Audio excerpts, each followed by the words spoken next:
Assalamualaikum warahmatullahi wabarakatuh. Halo, ketemu lagi dengan aku Nadia Priza Putri dengan NIM 13001. Gimana nih kabarnya? Semoga pada sehat dan tetap semangat ya. Di jalan raya kita biasa melihat mobil yang melaju dengan kecepatan yang berbeda-beda. Kira-kira mobil mana ya yang paling sulit berhenti? Ya, tentu saja mobil dengan kecepatan yang paling tinggi. Kenapa ya kira-kira seperti itu? Mari kita bahas di topik materi kita hari ini yang mengenai momentum dan impuls. Apa itu momentum? Momentum merupakan suatu ukuran kesukaran untuk menghentikan suatu benda yang sedang bergerak. Jadi semakin sukar suatu benda bergerak, maka semakin besar nilai momentumnya.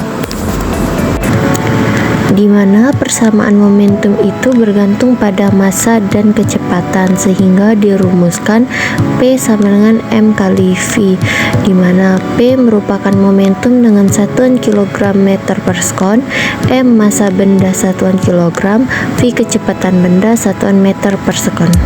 Karena semakin besar nilai kelajuan benda, maka semakin besar nilai momentum benda.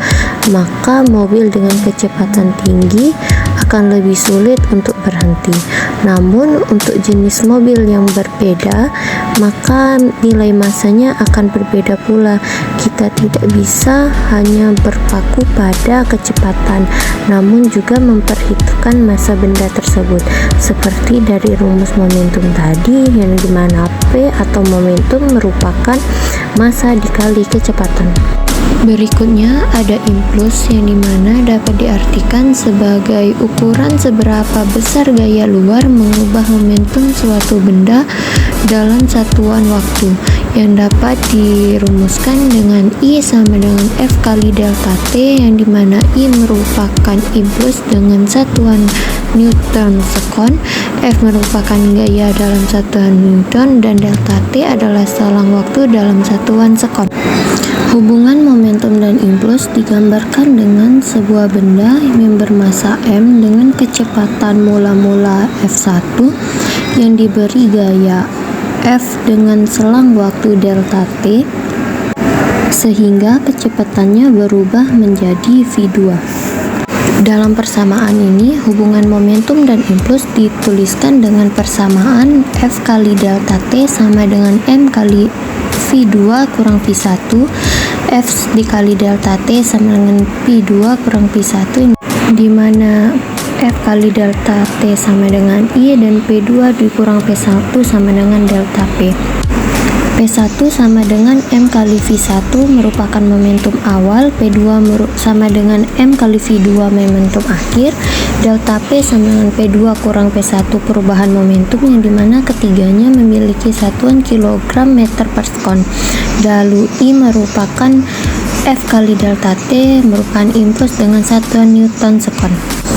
Berikutnya ada hukum kekekalan momentumnya, di mana M1 kali V1 ditambah M2 kali V2 sama dengan M1 kali V1 aksen ditambah M2 kali V2 aksen, di mana M1 kali V1 tambah M2 kali V2 merupakan jumlah momentum sebelum tumbukan, dan M1 kali V1 aksen ditambah M2 kali V2 aksen merupakan jumlah momentum setelah tumbukan. Berikutnya ada jenis-jenis tumbukan. Yang pertama tumbukan lenting sempurna, kedua tumbukan lenting sebagian, dan ketiga tumbukan tidak lenting sama sekali. Tumbukan lenting sempurna adalah ketika dua buah benda bermassa M1 dan M2 memiliki kecepatan V1 dan V2 mengalami tumbukan, lalu setelah tumbukan kedua benda berlawanan arah, sehingga dapat ditulis delta V aksen sama dengan min delta V, atau V2 aksen dikurang V1 aksen sama dengan min V2 dikurang V1. Pada lenting sebagian, tumbukan pada dua benda yang jumlah energi kinetiknya sesudah terjadi tumbukan lebih kecil dibandingkan jumlah energi kinetiknya sebelum terjadi tumbukan.